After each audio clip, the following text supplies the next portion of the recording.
మీ ఏ వయసులో ఉన్నప్పుడు వీళ్ళు అమ్మ నాన్న చనిపోయారు? తమ్ముడు ఉన్నాడు అన్నట్టుగా ఫర్నిచర్ షాప్లో పనిచేస్తాను. చిన్నప్పటి నుంచి నువ్వు నాన్నమ్మతోనే పెరిగినావా? అన్న వద్దు ఓకే వచ్చి నిర్దలం చనిపోయింది. ఓకే. పానం బాగాలేక చచ్చిపోయింది. ఇప్పుడు ఇది ఒకటే ఇల్లు ఇది ఇంకో ఇంతే ఇంకా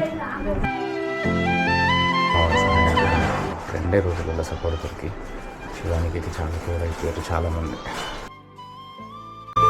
కొడుకులు వెళ్ళినందుకు మీరు వచ్చి మాకు సాయం చేశారు. చిన్న చిన్న పిల్లలప్పటి నుంచి సాధన.